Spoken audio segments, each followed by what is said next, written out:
Delighted to say we can speak to Eddie now, who is already working on the... Are you actually already doing the first marathon, Eddie? No, Morning. No, morning, because we were going to talk to you guys, so we've got to set it all up early, but we're starting at 12 noon London time, and that's when I set off.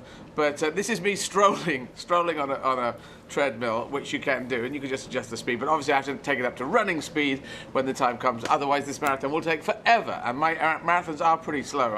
If anyone's ever monitored my speed, the world record's up about 2 hours, and I'm somewhere around 6 hours. But I do them again and again and again and again. And I'm going to do a show after each marathon as well.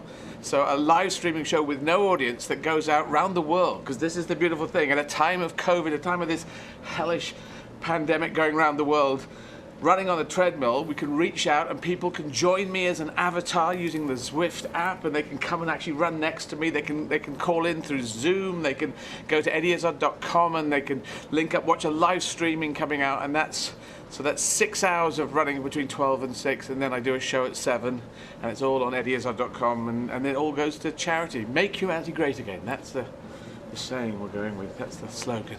Well, it is fantastic. Can I just say on a personal note, I'm loving your leggings. Yes, well, I have been sponsored. This is a sponsorship thing. You try and get a wonderful company called Mizuno. This is the global reach from Osaka, based in Osaka, the second city of Japan. And they've given me the top of the thing. I'm all sponsored by them, and then they donate to the charity as well. So this is they donate to help us getting all the things set up, and so that's brilliant. So there's a number of people who are helping on that front, and then all the money can all go to the charities like Care International and Fair Share for food distribution, getting 2 million meals out to kids, and Walking with the Wounded, and Covenant House helping homeless kids all around America. So it really is a world reach. 7.8 billion people in the world. That's what we're reaching for, and you can do it now through this out to the world. People can get up in Bolivia or America or Kathmandu, and they can come and join me in running. Eddie, do you know what? This morning we've been talking to quite a few people, and there's a kind of theme, I think, about people's thought process right now, which is 2020 has been very, very hard for all sorts of reasons for lots of people. It could be the economy, could be family members who've fallen ill or sadly died. I mean, what are your reflections on this kind of New Year's Day like no other we've had before? I think it was absolutely a very tough year. Everyone knows this, and if you remember it, there was real, genuine fear. Because when I was doing the marathons back in February, it was just coming in, this idea that there could be a virus, a pandemic, and suddenly it went very, very serious. And people have. It's been so tragic to so many people around the world, and I worry that 2021.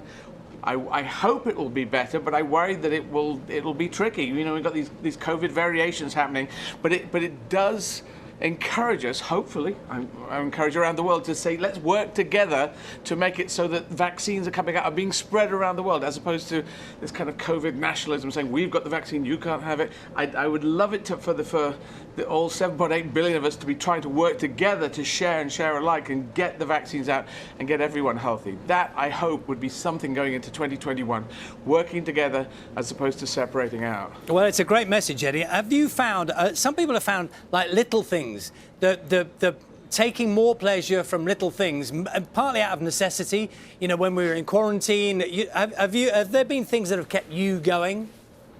Well, in the summer was kind of beautiful. I did notice, because I do run and I do train, and when we were allowed to exercise, remember there was a point where we weren't necessarily allowed, and then we were allowed. And I ran down in London, down the Thames River down to Richmond, and there was loads of people out, more than usual, and I found that great. And they were on bicycles and pushing and running and walking, and that was wonderful to see. Those kind of small things of just people getting out, trying to be safe, trying to keep the mask on, or if they were running, they didn't have to have the mask on. So that was nice.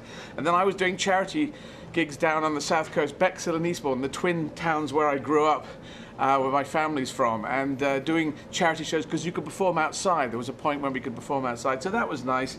Events people have been really struggling in anyone putting on shows, all the people working backstage, the crews, having a very tough time. So it's great to be able to put shows back on and get people working again, even for the short time it was. So Times of stress, I find that people do. It brings out the best of people. Unfortunately, also the worst of people. World War II, you can look at that. People go good and people go not so good. But let's hope that the good overcomes. More goodwill in the world than ill will, I hope. Well, we all embrace that message. And just on the practicalities here, so we're watching you on the treadmill. Are you actually you're going to run the marathon on the treadmill, and then are you literally going to step off it and do the stand-up? Is it just there? Is that how it works? Yeah, this is Riverside Studios in Hammersmith in London, right by the Thames, out the window. I don't know if your other camera should be able to see that. And get off here, finish at 6:30 probably, and then at 7 p.m. I am on live performing to no one, which is like some of these drive-in gigs where people are honking horns and that was the equivalent of their laughter. I will have to do a show which will be intriguing and interesting at base, I think, as long as I can keep going, because you can get kind of scared when you're talking to no one, that no one's listening, but I will just presume that they are, and I will go on. And so and then I'm doing a best of some of the pieces of my stand-up from yesteryear, and people can tune and people can come and join me. This is the beautiful thing when they're running as an avatar running alongside me using Zwift, the Zwift app, and that's great, and they can come and say hi, and they can do a thumbs up, and that's good. And then people can watch the shows, and they can be. And the beautiful thing is they can be anywhere in the world, and that's crazy. I'm not sure if people have done this before, but it's a beautiful reach. Well, look, we wish you well. I think it's amazing what you're doing. 31 days, 31 marathons, 31 gigs. And also, as well, as you're chatting to us, you're directing. You're directing the cameras. You're doing the whole thing. It's amazing. I'm just pointing at cameras. There's one there, there's one there, there's one there. You guys are used to this, but I kept saying, this is camera one, and saying, no, that's camera two. Can we change it to one? No, we can't. All right, look, that's Eddie, two. we wish you well over the next month. We'll keep an eye on things, and I hope it goes well for you. Stay hydrated. That's my little message. Not that I know anything about marathon running, but look after yourself. I will. I Pro Hydrate will be hydrating me. Good. Lovely to see you. Thank you very much. Cheers.